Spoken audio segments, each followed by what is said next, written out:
কবর প্রতিদিন ডাক দিয়ে বলে আনা বাইতুদ দুধ। প্রত্যেকের কবর প্রত্যেককে ডেকে বলে, ও আল্লাহর বান্দা, জানো আমি পোকামাকড়ের ঘর, পোকামাকড়ের ঘর। তুমি তো সেই বান্দা যে একটা মশা কানের পাশ দিয়ে উড়ে গেলে তোমার ঘুম বন্ধ হয়ে যায়, চোখ মিলে যায়। একটা মশার গুনগুন আওয়াজ সহ্য করতে পারো না। একবার কয়েল, একবার অ্যারোসোল, একবার মশারি, এরপরেও তুমি চাও যে একটা মশাও যেন আমার কানের কাছে গুনগুন না করে। তো 5 ঘন্টার ঘুমের জন্য, 6 ঘন্টার ঘুমের জন্য বান্দা এই যত্ন নিলা, অনন্তকাল কিংবা বছরের পর বছর কবরে যে ঘুম দিবা, পড়ে থাকবা সেই ঘরে, পোকা মাকড়ের ঘর, সেই ঘরে তুমি ঘুমাইবা কেমন? আমার বাপ আমি থাকবো কিভাবে?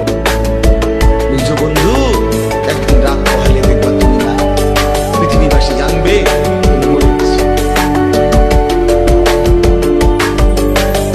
পৃথিবীর যখন আলো ফুটবে, চাঁদও উঠবে, সিএনজিও চলবে, অটোও চলবে, দোকানপাট সবই চলবে।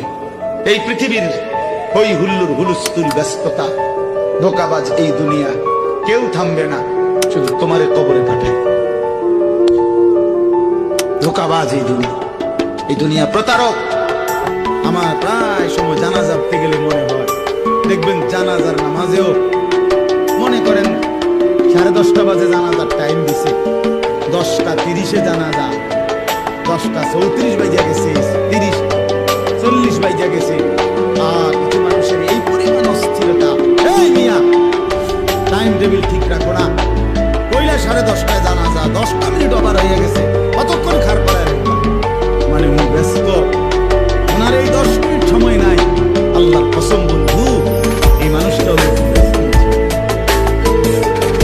এই মানুষটার জানাজা হচ্ছে এখন, জানলাম এত গুনাহ নিয়ে খবর হাসরের ময়দানে দাঁড়াবো কিভাবে? আপনার বন্ধুর কাছে সুপারিশ চাইবো কেমনে? মাওলা হাউসে পানি মিলবে কিভাবে? আছি এখনই মাফ দেন, আপনি মাফই করে দেন।